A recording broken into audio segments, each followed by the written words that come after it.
আলহামদুলিল্লাহ উপস্থিত ঐতিহ্যবাহী মাটি মসজিদের সভাপত সর্বস্তরের সম্মানিত মুসলিম মহানবুল আলমিনের দরবারে আন্তরিক শুকর, যিনি জুমার নামাজ আদায় করার পক্ষে আমাদের সকলকে মসজিদের সমাবেত হওয়ার তৌফিক দান করেছেন। এজন্য আল্লাহর দরবারে শুকরিয়া আদায় করছি। কালিমাতুশ শুকর, আলহামদুলিল্লাহ। আমি আপনাদের মধ্যে পবিত্র কোরআনুল কারীমের দুইটি জায়গা থেকে সূরা আলে ইমরান এবং সূরা বাকারা বিশেষ দুটি আয়াতে কারিমা তেলাওয়াত করেছি। পাশাপাশি আখির পয়গম্বর বিশ্বনবী সাইয়্যিদুল মুরসালিন মুহাম্মদ রাসূলুল্লাহ সাল্লাল্লাহু আলাইহি ওয়াসাল্লামের অগণিত অসংখ্য হাদিস থেকে সহিহ বুখারী শরীফ থেকে একটি রওয়ায়াত, তিরমিজি শরীফ থেকে আরেকটি রওয়ায়াত আমি আপনাদের মধ্যে পাঠ করেছি। আল্লাহ রাব্বুল আলামিন যদি তৌফিক দান করেন, অত্যন্ত অল্প সময় জুমার নামাজ মুহূর্ত পর্যন্ত কিছু কথা আপনাদের মধ্যে আলোচনা করার চেষ্টা করব। আমার তৌফিক বিল্লাহ। তেলাওয়াত প্রথম আয়াত সূরা আলে ইমরান। আল্লাহ রাব্বুল আলামিন বলেন, ইন্না আউওয়ালা বাইতুন উযিয়া লিন-নাস।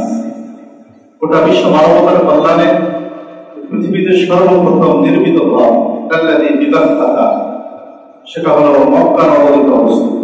সুবহানাল্লাহ বলেন।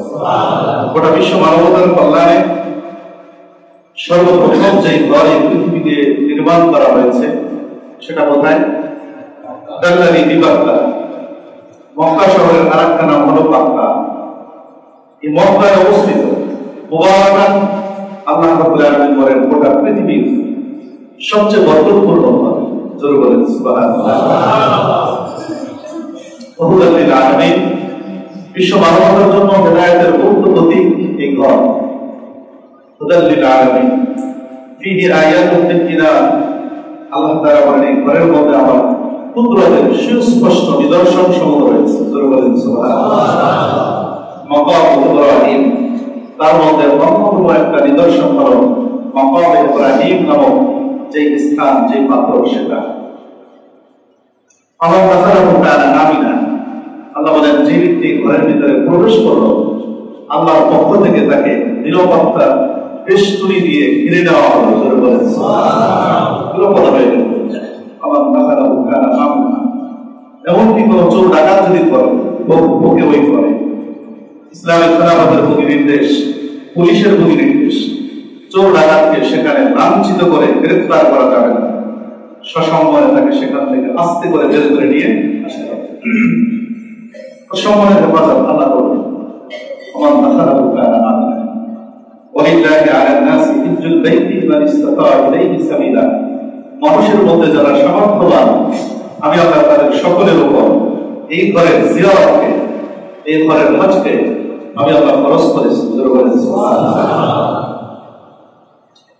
তো এই আয়াত কারিমা নাযিল হওয়ার একটা বিশেষ প্রেক্ষাপট আছে। তাফসীরের পরিভাষায় যাকে শায়াত নজুল বলা হয়। এই আয়াতটা নাযিল হয়েছিল মূলত ইহুদি এবং খ্রিস্টানদের পক্ষ থেকে মুসলমানদের উপরে একটা অপবাদের প্রতিবাদে আল্লাহ রাব্বুল আলামিন আয়াত নাযিল করেছিলেন। প্রেক্ষাপট কারণ যেহেতু জুমার দিন আমি লম্বা কথা বলবো না, সময় পাবো না। আমাদের নবী মুহাম্মদ রাসূলুল্লাহ সাল্লাল্লাহু আলাইহি ওয়াসাল্লামের আগমনের আগ মুহূর্ত পর্যন্ত এই পৃথিবীতে যত নবী রাসূল আগমন করেছেন এই দুনিয়ায়, দুটি ধারায় এসেছে। তাদের বংশের ধারা দুটা। ইব্রাহিম আলাইহিস সালাম থেকে সেই দুইটা ধারা প্রচলন হয়েছে। একটা ধারাকে আমরা বনী ইসরাঈল হিসেবে চিনি, অর্থাৎ ইব্রাহিম আলাইহিস সালামের যে সন্তান ইসহাক আলাইহিস সালাম, তার সন্তান ইয়াকুব আলাইহিস সালাম, তার সন্তান ইউসুফ আলাইহিস সালাম, এভাবে আস্তে আস্তে পৃথিবীতে যত নবী আমাদের নবীর আগ মুহূর্ত পর্যন্ত আসছেন, দাউদ, জাকারিয়া, সুলাইমান, অন্য সমস্ত নবী, মুসা, ঈসা, সকল নবী বনী ইসরাঈলের বংশের মধ্যে এসেছেন। আর ইব্রাহিম আলাইহিস সালামের আরেকজন সন্তান হযরত ইসমাঈল আলাইহিস সালাম, ওনার পরে এই পৃথিবীতে ওনার বংশধরে আর কোনো নবী আসে নাই। সর্বশেষ নবী, আখিরি নবী মুহাম্মদ রাসূলুল্লাহ সাল্লাল্লাহু আলাইহি ওয়াসাল্লাম।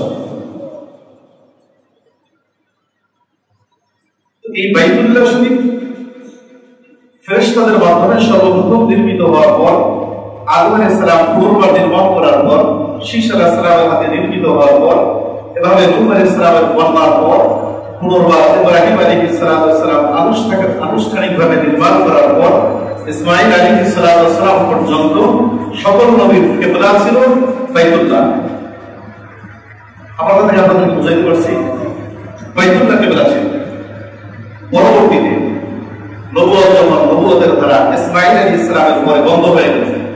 ওনার বংশধরে আর কোনো নবী আসে নাই। আমাদের নবীর আগ মুহূর্ত পর্যন্ত নবুয়ত ইসহাক আলাইহিস সালামের বংশধরে চলে গেল। তখন আল্লাহ রাব্বুল আলামিন কোন এক হিকমতের কারণে, সময় সংক্ষিপ্ততার কারণে আমি বলতে পারছি না, বিশেষ এক হিকমতের কারণে বাইতুল মুকাদ্দাসকে তাদের জন্য কিবলা নির্ধারণ করে দিয়েছেন।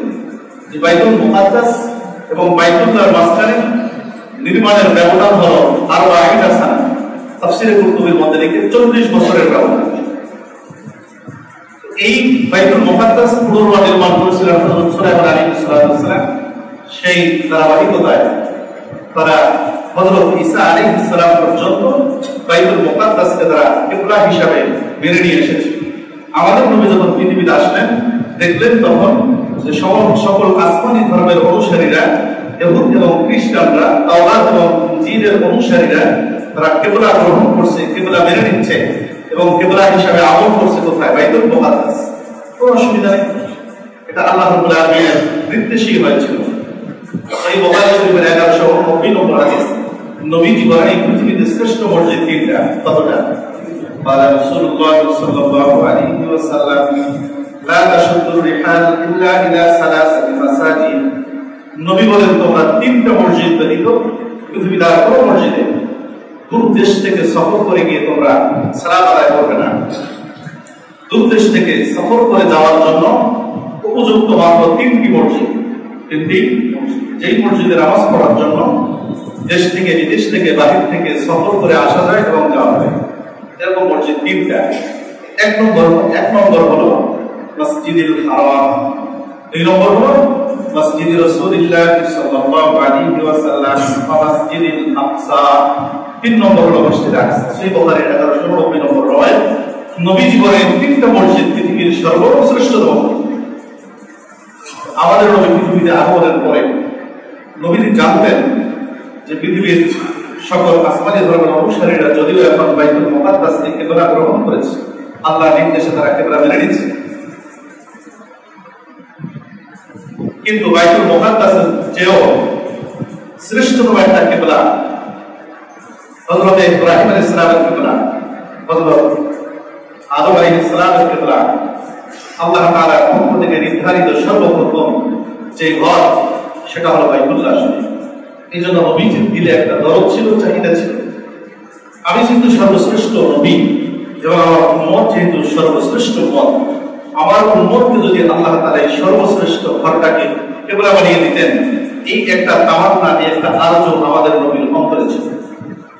এবং এই তামান্নাটা শুধুমাত্র নিজের চাহিদায় নয়, এটা আল্লাহ তাআলার ইশারায় ছিল। বলেন সুবহানাল্লাহ। এজন্য নবীজি যখন মক্কা শরীফে ছিলেন, হিজরতের আগ মুহূর্ত পর্যন্ত এই নবুয়তের 13টি বছর হুজুর সাল্লাল্লাহু আলাইহি ওয়াসাল্লাম সালাত আদায় করতেন বাইতুল্লাহ চত্বরে, মক্কাতুল মুকাররমার মধ্যে যে কোনো জায়গায় লক্ষ্য রাখতেন আমি যখন বাইতুল মুকাদ্দাসের দিকে ফিরে সালাত আদায় করব, বাইতুল্লাহ যেন আমার সামনে থাকে, আমার পিছনে না হয়। সহিহ বুখারী শরীফের 520 নম্বর হাদিস, রাসূল করিম সাল্লাল্লাহু আলাইহি ওয়াসাল্লাম বাইতুল্লাহর পাশে সালাত আদায় করতেন।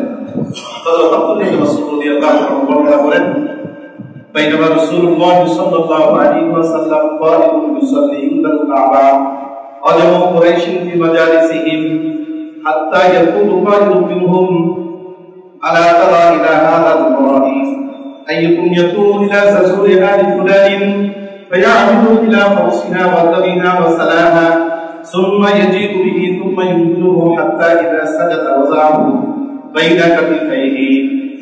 হযরত আব্দুল্লাহ ইবনে মাসউদ বলেন, রাসূল করিম সাল্লাল্লাহু আলাইহি ওয়াসাল্লাম মক্কা জীবনে বাইতুল্লাহকে সামনে রেখে সালাতের মধ্যে অনুপ্রবেশ করলেন, নামাজে দাঁড়ালেন। জামু কুরাইশিন ফি মাজালিসিহিম, কুরাইশের নেতৃস্থানীয় কিছু মানুষ বাইতুল্লাহ চত্বরের বাইরে দাঁড়ানো ছিল। তাদের মধ্যে একজন মানুষ দেখে বলল, আলা তানজুরুনা ইলা হাযাল মুরাই, তোমরা কি দেখো না এই মানুষটা কত বড় রিয়াকার? নাউযুবিল্লাহ। নবীজিকে বলছেন দেখো না কত বড় আকার, মানুষ দেখানোর জন্য বাইতুল্লাহকে সামনে নিয়ে সালাত আদায় করছে। এই কথা বলার পরে সে নিজেই বলল আইয়ুকুম ইয়াকুমু ইলা তাসুরি আলি ফুলানিন, তোমাদের মধ্যে কি এমন কোনো বীর পুরুষ নাই অমুক গোত্রে একটা উট জবে করা হয়েছে যার রক্ত মাখা ময়লা মাখা নাড়ি ভুড়ি পড়ে আছে, যেই নাড়ি ভুড়ি এনে তোমরা মুহাম্মাদের মাথার উপরে চাপিয়ে দিতে পারবে। তো ওই ব্যক্তি দাঁড়ালো একজন, সেই ব্যক্তির ব্যাপারে আব্দুল্লাহ ইবনে মাসউদ বলেন ফারবাসা আশফাহু, এই পৃথিবীর মানচিত্রের সবচেয়ে নিকৃষ্টতম মানুষ যিনি তিনি দাঁড়ানো, কারণ নবী মুহাম্মদ রাসূলুল্লাহকে কষ্ট দেওয়ার জন্য যে দাঁড়ায় সে কি ভালো মানুষ? ফারবাসা আশফাহু, তাদের মধ্যে সবচেয়ে হতভাগা সবচেয়ে দুর্ভাগা লোকটি দাঁড়ালো। সেই নারী ভরি আনলো, যখন নবীজি সিজদার মধ্যে গেলেন ওয়াজাআহু বাইনা কাফাইহি, নবীজির দুই কাঁধের উপরে চাপিয়ে দিলেন। সালাতান নবী সাল্লাল্লাহু আলাইহি ওয়াসাল্লাম সাজিদান, নবীজি সিজদা অবস্থায় পড়ে রইলেন, উঠতে পারতেছিলেন না। এই দৃশ্য দেখে তারা কি করলো? তারা একে অপরের উপরে হাসতে হাসতে গড়াগড়ি দিতে লাগলো। জোরে বলেন নাউযুবিল্লাহ। ইয়াজহাকুনা, একে অপরের সাথে হাসাহাসি করতে লাগলো। হঠাৎ করে এক ব্যক্তি হুজুরের মেয়ে ফাতেমা জোহরাকে বাড়ি থেকে ডেকে আনলেন। ফাতেমা এসে ফান্তালাকা আনহু, নবীর থেকে সেটাকে সরিয়ে দিলেন। নবীজি যখন সিজদা থেকে মাথা উঠালেন, ফাইদা বাদা রাসূলুল্লাহ সাল্লাল্লাহু আলাইহি ওয়াসাল্লাম as-সালাত ক্বালা আল্লাহুম্মা আলাইকা বিকুরাইশ, আল্লাহুম্মা আলাইকা বিকুরাইশ, আল্লাহুম্মা আলাইকা বিকুরাইশ। নবীজি বললেন আল্লাহ, কুরাইশদের এই নেতৃত্বের হাতকে তুমি ভেঙে দাও, কুরাইশদেরকে তুমি ধ্বংস করো, কারণ তারা তোমার সালাত আদায় করার জন্য তারা আমার কথা পছন্দ করছে। যখন লম্বা হাদিস, আমি যতটুকু বুঝাইতে চাচ্ছিলাম আপনাদেরকে, নবীজি মক্কা জীবনে সালাত আদায় করতেন বাইতুল্লাহকে সামনে রেখে। যখন হিজরত করে চলে গেলেন মদিনাতুল মুনাওয়ারা, এখন সেই দিনের যে আশাটা পুরো করার সুযোগ পেলেন না। প্রায় 2 বছর অতিবাহিত হয়ে গেল, মক্কাতুল মুকাররমাকে পিছনে রেখে এখন সালাত আদায় করতে পারে। আল্লাহ রাব্বুল আলামিন রাসূল করিম সাল্লাল্লাহু আলাইহি ওয়াসাল্লামের দিনের এই আবেগকে মূল্যায়ন করলেন, গ্রহণ করলেন। এই উম্মতের জন্য সর্বশ্রেষ্ঠ নবীর সর্বশ্রেষ্ঠ উম্মতের জন্য পৃথিবীর সর্বশ্রেষ্ঠ ঘরকে আল্লাহ বাইতুল্লাহকে কিবলা হিসেবে ঘোষণা করলেন। জোরে বলেন সুবহানাল্লাহ। দুপুরবেলা মসজিদে কিবলাতাইন যারা আপনারা মদিনাতুল মুনাওয়ারায় গিয়েছেন, সফরে গেছেন, দেখছেন ওই মসজিদের নাম মসজিদে কিবলাতাইন বলা হয়, অর্থাৎ দুই কিবলা মসজিদ। একই নামাজের মধ্যে দুইটা কিবলা সেখানে ব্যবহার হয়েছে। দুপুরবেলায় দাওয়াত খেয়ে এক সাহাবীর বাড়িতে নবীজি আসলেন, ওখানে আসরের নামাজে 2 রাকাত পড়লেন।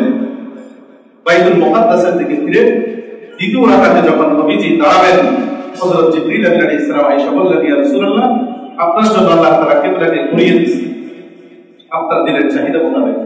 রাসূল 2 রাকাত নামাজ শেষ করার পরে এদিকে ডান দিক থেকে চলে গেলেন, মুসল্লিদের কাতারকে অতিক্রম করে করে পিছনের দিকে গিয়ে বাকি 2 রাকাত নামাজ ওদিকে ফিরে আদায় করলেন। সকল মুসল্লিরাও বাকি 2 রাকাত নামাজে পিছনে পিছনে নবীজির পিছনে ঘুরে গেলেন। চলে বলেন সুবহানাল্লাহ।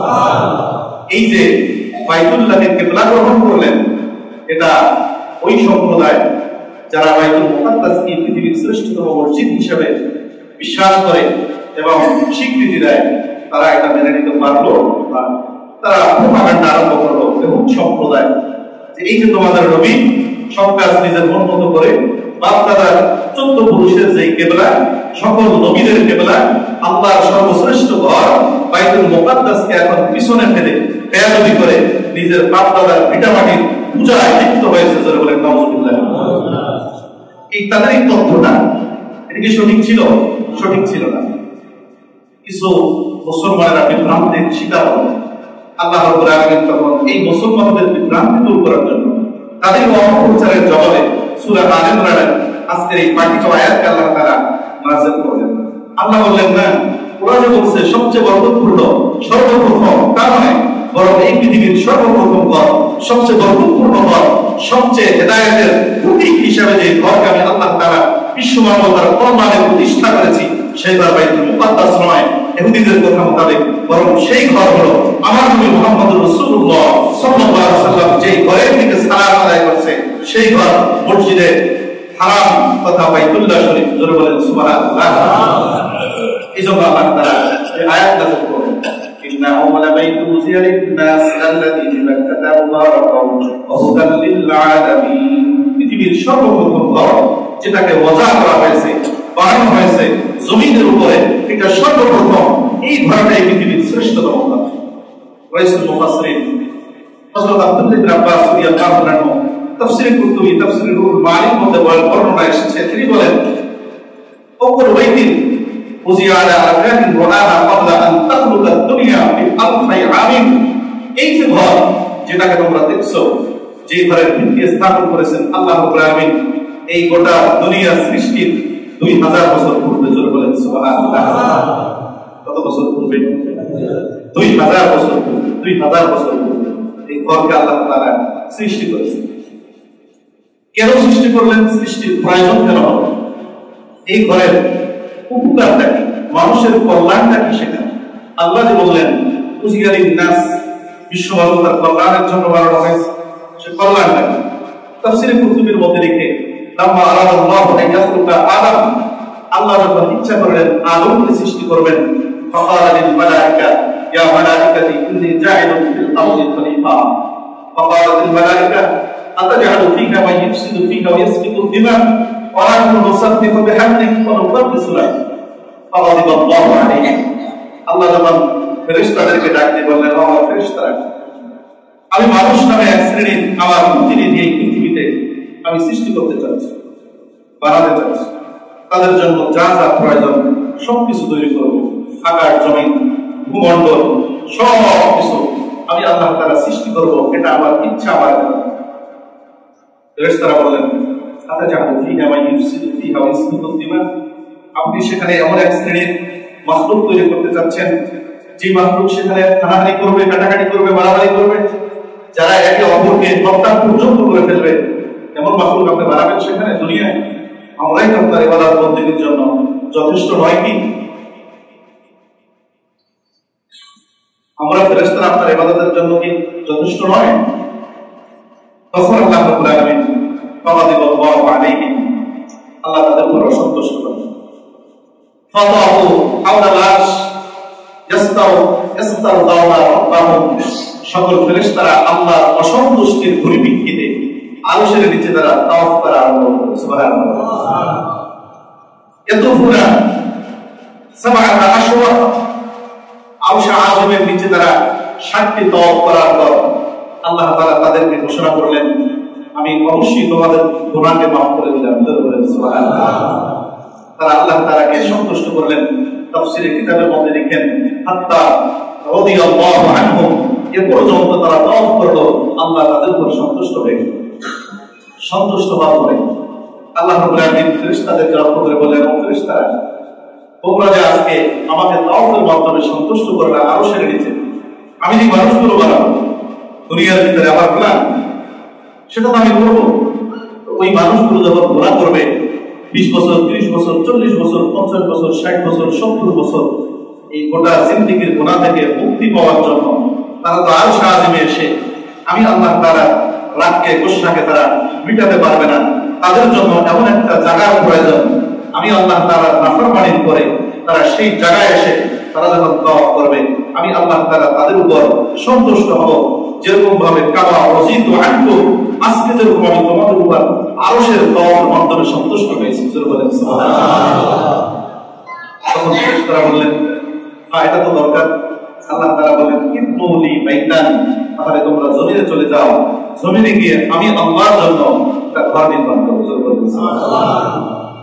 ওয়া ইন্না জিবরাইল আলাইহিস সালাতু ওয়াস সালাম গরাবা বিজানাহিহি আলাল আরদ, জিবরিল আলাইহিস সালাতু ওয়াস সালামের নেতৃত্বে একটা কাফেলা আসলো জমিনে।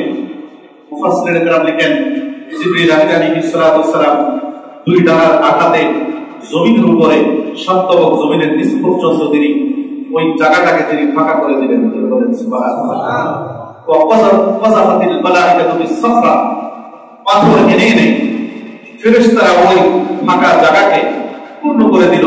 ও আফরাজাত আলাল আরদি মিন সাবিআতি সুফলা, সাততম জমিনের নিচ থেকে জমিনের উপর পর্যন্ত পাইলিং করে পাথর দিয়ে ওই জায়গাটাকে মজবুত করে দেওয়া হলো। জোরে বলেন সুবহানাল্লাহ। শুধুমাত্র তাই না, মায়াতিকুনা সাফরাতান সালাসুনা রাজুলান, এমন বড় বড় পাথর, যে পাথরগুলোকে একটা পাথরকে 30 জন মানুষও বহন করাটা তাদের পক্ষে কষ্টসাধ্য। এরকম কথা তাফসীরে কুতুবের মধ্যে লিখে, ওয়া ইন্না মানাহু মিন খামসাতি আজবালিন, এই পাথরগুলো পৃথিবীর সাধারণ কোনো পাথর নয়, যেখান থেকে পৌঁছেছে সেখান থেকে আনেনি, বরং এই গোটা পৃথিবীর শ্রেষ্ঠতম 5টি পাহাড় থেকে পাথরগুলো সংগ্রহ করেছে। জোরে বলেন সুবহানাল্লাহ। মিন খামসাতি আজবালিন, 5 পাহাড়ের পাথর দিয়ে এই বাইতুল্লাহ ভিত্তিকে রচনা করা হয়েছে। 1 নম্বর মিন তুরে হেরা, হেরা পর্বত, যেটা মক্কাতুল মুকাররমা কোরআন নাসিরের যে পাহাড়, হেরা পর্বত থেকে পাথর আনা হয়েছে। ওয়ারাদাহু মিন হেরা, এবং সবচেয়ে নিচে যেই পাহাড়ের পাথর রাখা হয়েছে সেটা হলো এই হেরা পর্বত। জোরে বলেন সুবহানাল্লাহ। অমিন তুরে জিতা, জিতা নামক একটা পাহাড়, অমিন তুরে লুবনান, লুবনান নামক আরেকটা পাহাড়, অমিনাল জুদি, জুদি নামক আরেকটা পাহাড়। এই 5 পাহাড়ের মাটি দিয়ে, পাথর দিয়ে আল্লাহ রাব্বুল আলামিন এই সম্মানিত ঘরকে সর্বপ্রথম ভিত্তি স্থাপন করেছে। এরপরে পর্যায়ক্রমে ফেরেশতারা সেই ঘরের করেছে প্রায় 2000 বছর। কত বছর? 2000 বছর। লাম্মা আহদাতাল্লাহু আদম আলাইহিস সালাতু ওয়াস সালাম, আদম আলাইহিস সালাম যখন আল্লাহ পৃথিবীতে প্রেরণ করলেন, পাঠালেন, আদমকে বললেন, আদম তুমি এবার তোমার এই যে গুনাহ, অর্থাৎ আল্লাহর ভাষায় গুনাহ, তুমি যে ভুল করলা, যে অপরাধের কারণে তোমাকে দুনিয়া পাঠাইলাম, তুমি আমার কাছে ক্ষমা চেয়েছো, মাফ করে দিলাম। এখন তুমি একটা কাজ করো, সবচেয়ে বেশি বরকতপূর্ণ মাগফিরাতের জন্য আমি বনি আদমের জন্য যে ঘর নির্মাণ করেছি সেই ঘরের দোয়া করো। তাফসীরের কিতাবের মধ্যে লিখে, হযরত আদম আলাইহিস সালাম পায়ে হেঁটে জিবরিল আলাইহিস সালামের সহযোগিতায় এই হিন্দুস্তান থেকে, অর্থাৎ উপমহাদেশ থেকে, আমাদের শ্রীলঙ্কা থেকে ওনার টোটাল জীবনে 40 বার জিবরিল আলাইহিস সালামের সহযোগিতায় উনি হজকে সম্পাদন করেছেন। জোরে বলেন সুবহানাল্লাহ। 70 কম 1000 বছর হায়াতে উনি 40 বার পায়ে হেঁটে হজ করেছেন আদম আলাইহিস সালাম। এবং আদম আলাইহিস সালাম থেকে আল্লাহ রাব্বুল আলামিন এই ঘরকে পুনর্বার ফেরেশতাদের সহযোগিতা নির্মাণ করেছেন। আদম আলাইহিস সালাম দুনিয়া থেকে চলে গেলেন, দ্বিতীয় পর্যায়ে শীশ আলাইহিস সালাম নির্মাণ করেছেন। এরপরে নূহ আলাইহিস সালামের বন্যায় গোটা ঘরটার উপরের অংশটা মুনহাদিম হয়ে যায়। হযরত নূহ আলাইহিস সালামের বন্যার পর, ওয়া ইদ ইয়ারফাউ ইব্রাহিমুল কওয়াইদা মিনাল বাইতি ওয়া ইসমাঈল এবং ইব্রাহিম আলাইহিস সালামের মাধ্যমে আল্লাহ তাআলা সেই পুরনো ভিত্তির উপরে সেই ঘরটার স্ট্রাকচার আবার আল্লাহ তাআলা মুসলমানদের জন্য, গোটা পৃথিবীর উম্মত মুসলিমা হেদায়েতের প্রতীককে আবার আল্লাহ তাআলা পুনর্বার নির্মাণ করেছেন। ইব্রাহিম আলাইহিস সালাম ঘর নির্মাণের পর ইব্রাহিম আলাইহিস সালাম কয়েকটা দোয়া করেছেন। তার মধ্যে একটা দোয়া ছিল, হে আল্লাহ, জন্মভূমি এই ঘর, এই ঘরের মধ্যে মরুভূমির ভিতরে মানুষ নাই, বসবাস নাই, এখানে কি মানুষ আসবে? আল্লাহ বলছিলেন আসবে। তুমি একটা আযান দাও এই ঘরের উপরে দাঁড়িয়ে, তোমার এই আযান পৃথিবীর সকল মানুষের কর্ণকুহরে রূহের জগতে আমি আল্লাহ তাআলা পৌঁছে দিব। যারা যারা রূহের জগতের মধ্যে থেকে তোমার আযানের আহ্বানের সাড়া দিবে, আমি আল্লাহ তাদের জীবনে একবার হলো এই ঘরের জিয়ারত নসিব করব। তিনি তাই করলেন। ওয়াদিন লিন-নাস ফিল হজ্জ, হজের জন্য তিনি এলান করলেন। আল্লাহ রাব্বুল আলামিন দিলের আকুতি, মুমিনের দিলের ভালোবাসা এই ঘরের সাথে এমন ভাবে জড়ায় দিল, পৃথিবীর এমন কোন কালিমাওয়ালা মুমিন মুসলমান পাওয়া যাবে না। সে যতই গুনাহ করুক, গুনাহে তার আমলনামা কালো হয়ে যাক, সিয়া হয়ে যাক, তারপর তার দিলের মধ্যে ওই ঘরের মহব্বত কম বেশি অবশ্যই আল্লাহ তাআলা ঢুকে দিয়েছে। এই বাইতুল্লাহ আমাদের জন্য, উম্মত মুসলিমার জন্য এত বেশি গুরুত্বপূর্ণ। শুধুমাত্র বাইতুল্লাহর চত্বরের রূপের যে দাম, তাফসীরে কুতুবের মধ্যে লিখে, মান সাবারা আলা হাররে মক্কা, মক্কা নগরী বাইতুল্লাহ শরীফের আশেপাশে দাঁড়িয়ে যে ব্যক্তি রোগকে বরদাস্ত করে নেবে, সবর করবে, রোদের মধ্যে আল্লাহু মিন নারি জাহান্নাম ফি আলফি আমিন। আল্লাহ রাব্বুল আলামিন ওই ব্যক্তির মুহূর্তের এই তাপ গ্রহণ করার বরকতে জাহান্নামের আগুন তার থেকে 200 মাইল দূরে সরায় দেবে। সুবহানাল্লাহ। 200 মাইল দূরে সরায় দেবে। শুধুমাত্র তাই না, সহিহ বুখারী শরীফের 1519 নম্বর হাদিস, হযরত আবু হুরায়রা রাদিয়াল্লাহু আনহু বর্ণিত, তিনি বলেন, قيل النبي صلى الله عليه وسلم أي العمل أفضل يا رسول الله।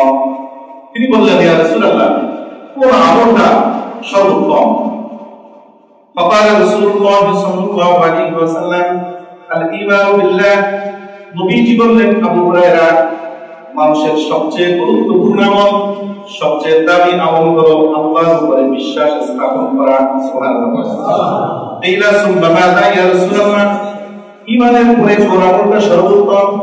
নবীজি বললেন, জিহাদুন ফি সাবিলিল্লাহ, আল্লাহর রাস্তায় লড়াই করা, জানমাল আল্লাহর রাস্তায় বিলীন করে দেওয়া।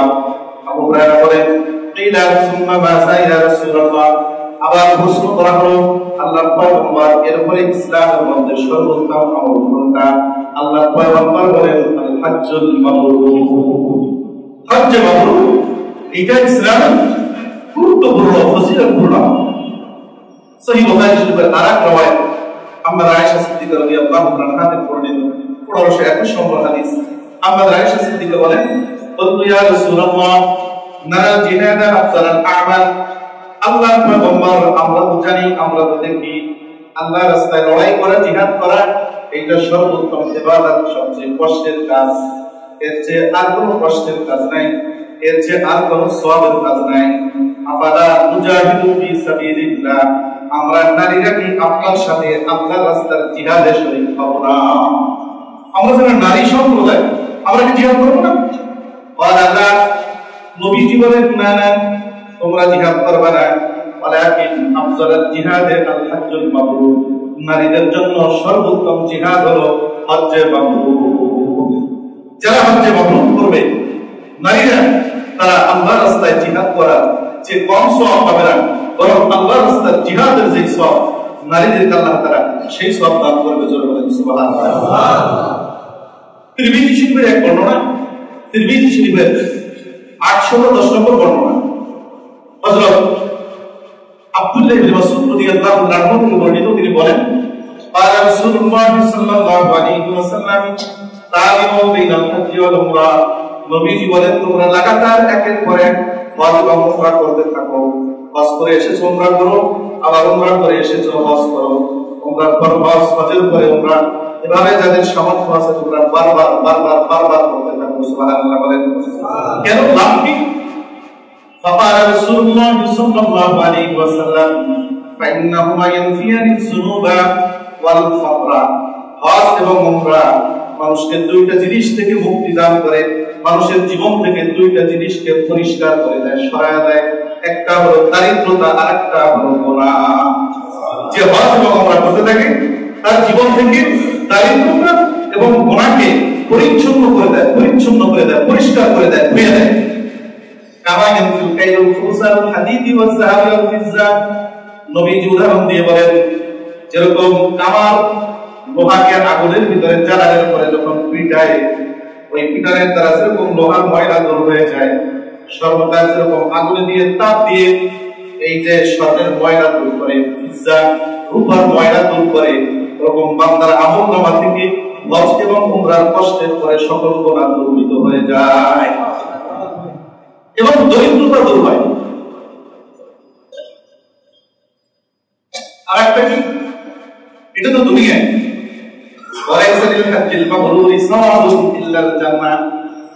যারা হজ্জে মাবরুর এই পৃথিবীতে করবে, তাদের একটা মাত্র প্রতিদান আল্লাহর কাছে আছে, বিকল্প কোনো প্রতিদান নাই। সেই প্রতিদানের নাম হলো জান্নাত। সেই প্রতিদানের নাম জান্নাত। তিরমিজি শরীফের আরেক বর্ণনায় নবী মুহাম্মদ রাসূলুল্লাহ সাল্লাল্লাহু আলাইহি ওয়াসাল্লাম বলেন, সহিহ বুখারী শরীফের এই রওয়ায়াত আসছে, সহিহ বুখারী এবং তিরমিজি যৌথ বর্ণনা করেছেন। নবীজি বলেন, قال من حج ولم يفسق رجع كيوم ولدته امه।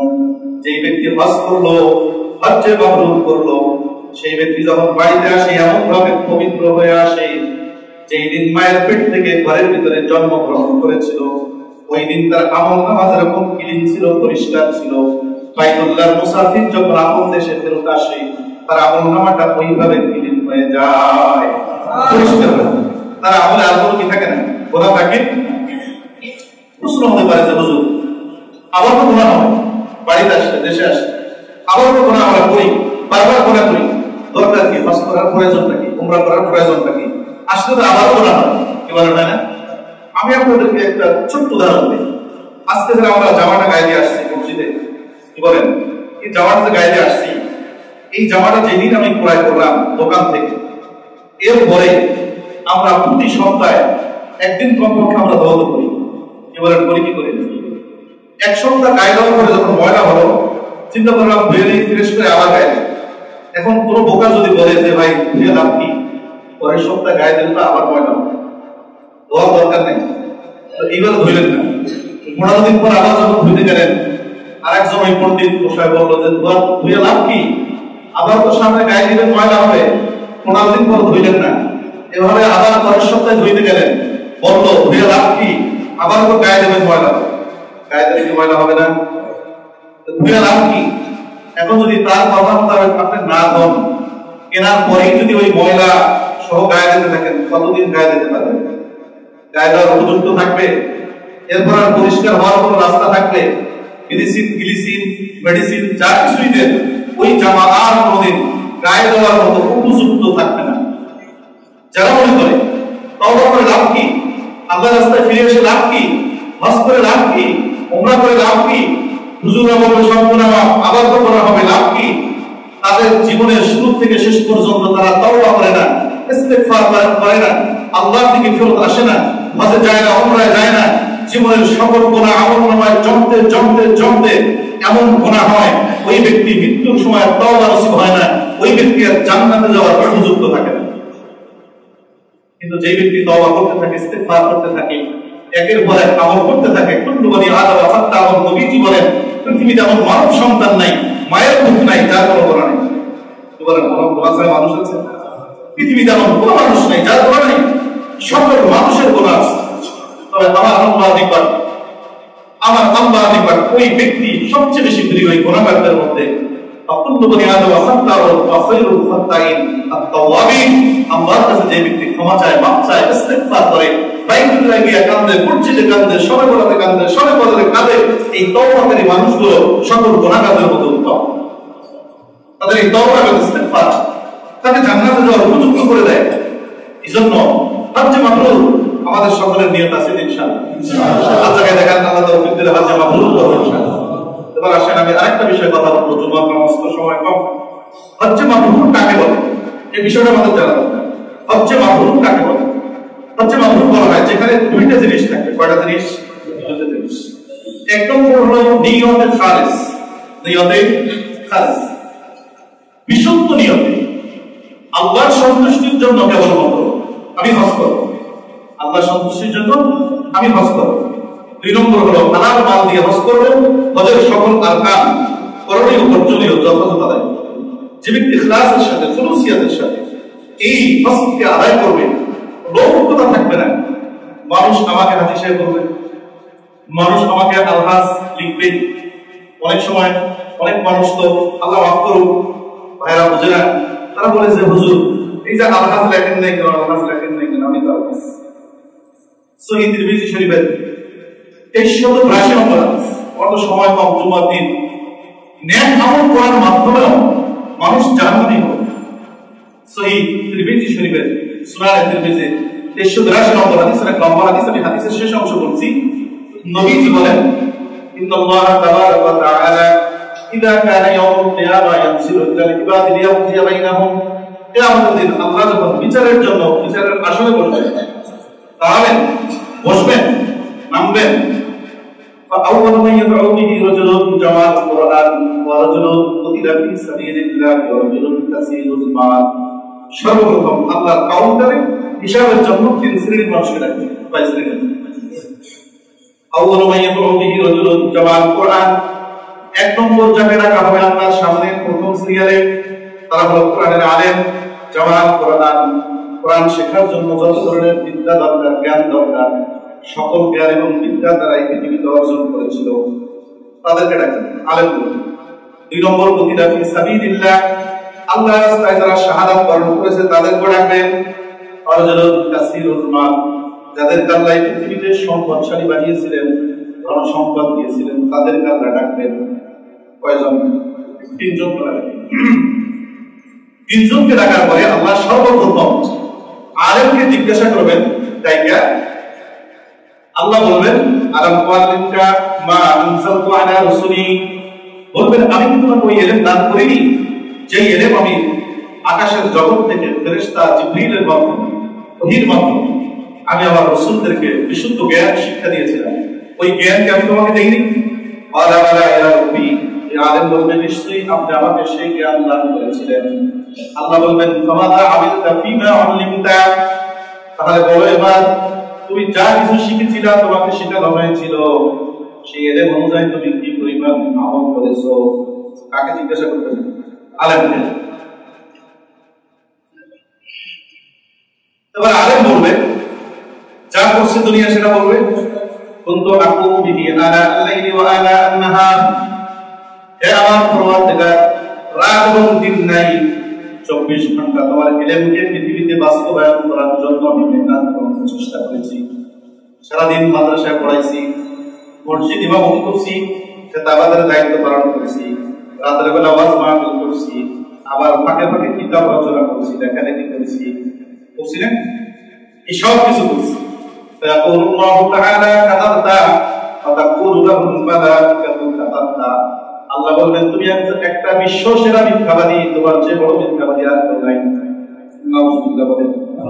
فتقول له الملائكة كذبت, ফেরেশতারাও আল্লাহর সাথে সাথে বলবে হ্যাঁ তুমি বড় মিথ্যাবাদী, তোমার চেয়ে বড় মিথ্যাবাদী এই দুনিয়াতে আর কেউ নাই।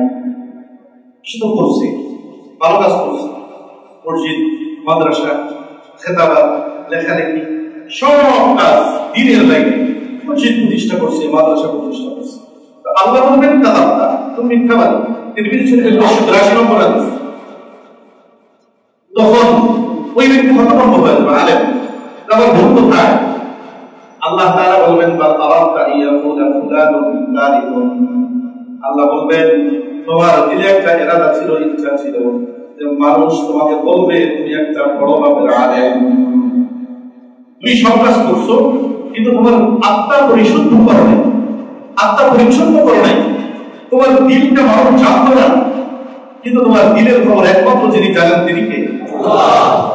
মানুষ তো তোমাকে বড় আলেম মনে করছে, ফাকাদ কিলা যাকা, যেটা তুমি চাইছো দুনিয়াতে এই কাজের বিনিময়, দুনিয়াতে সেটা তুমি পেয়ে গেছো, আমার কাছে তোমার কোনো প্রতিদান নাই। বাম পাশে দাও, কাউন্টারে কোথায়? বাম পাশে দাও। এরপরে 2 নম্বরে ডাকবেন সুম্মা ইউতা বিসাহিবিল মাল, মালওয়ালাকে ডাকবেন, আলা ওয়াসি আলাইকা মা আলা ওয়াসি আলাইকা হাত্তা লাম আদাকা তাহতাজু ইলা আহাদিন, আল্লাহ বলবেন আমি কি তোমাকে এই পরিমাণ সম্পদ দেই নাই যে সম্পদ পাওয়ার পরে কারো মুখাপেক্ষি হও নাই। মানুষ তোমার কাছে এসে চাইছে, তুমি মানুষের কাছে গিয়ে চাইতে হয় নাই। ওই পরিমাণ সম্পদ তোমাকে কে দিয়েছিল? আমি আল্লাহ তোমাকে দিয়েছিলাম। সুবহানাল্লাহ। তখন এই ব্যক্তি বলবে হাসরের ময়দানে ডান বামে তাকানোর তো সুযোগ নেই, কারণ কোন কোন মানুষ, সহিহ বুখারী শরীফের রওয়ায়াত, নবীজি বলেন সাবঈনা সালাম, কোন কোন মানুষ 70 গজ ঘামের ভিতরে হাবুডুবু খেতে থাকবে, ওই অবস্থায় আল্লাহর সামনে দণ্ডায়মান হয়ে তাকে 5 প্রশ্নের জবাব দিতে হবে। ওই সময়তে নিশ্চিত কথা বলার সুযোগ থাকবে, বলেন থাকবে। ওই ব্যক্তি বলবে মালা ইয়া রব্বি, হ্যাঁ নিশ্চয়ই আপনি আমাকে এই মাল দিয়েছিলেন, আমাদা আমিলতা ফিমা আতাইতুকা, আমি তোমাকে যা কিছু দিয়েছিলাম সেই মালের ব্যাপারে তুমি কি কি কাজ করেছো? ওই ব্যক্তি বলবে আসিলুর রাহিমা ওয়া আতাসাদ্দাকু ইয়া রব্বি, সকল মানুষের হককে আমি আদায় করেছিলাম, আত্মীয়তার হক আদায় করেছি, পাড়া প্রতিবেশীর হক আদায় করেছি, মহল্লার হক আদায় করেছি, ওয়া আতাসাদ্দাকু, দান করেছি, সদকা করেছি, যেখানে প্রয়োজন সেখানে দিয়েছি। কথা বলছে, সবকিছু বলছে, আসলে সে করছে, এটা দান করছে, সদকা করছে, সবকিছু করছে। ফায়াকুলুল্লাহু লাহু তাআলা, আল্লাহ সেই দিন ঘোষণা দিয়ে বলবে আমার বান্দা তুমি মিথ্যা বলছো, তুমি মিথ্যা বলছো। বলেন, আল্লাহ যদি বলে যে তুমি মিথ্যা বলছো, আপনার কি ক্ষমতা থাকবে? ইমাম সাহেবের ক্ষমতা থাকবে না? ইমাম সাহেব, আল্লাহ এই লোক সত্য বলছে বলার কোন ক্ষমতা থাকবে? কারো কোনো সাধ্য থাকবে? আর এমন একটা কাহিনী, এমন একটা ঘটনা, যা আল্লাহ যখন বলবেন কাযাবতা, কোটি কোটি ফেরেশতারা একসাথে বলবে কাযাবতা, আর আল্লাহর কথাই সত্য, তুমি মিথ্যা বলছো। মাথা নিচে চলে যাবে, তখন আর সিনা উপরের দিকে থাকবে না, অহংকার থাকবে না, মাথা নিচে চলে যাবে, বিনয়ী হবে। তখন আল্লাহ তাআলা বলবেন তুমি করছো ঠিক,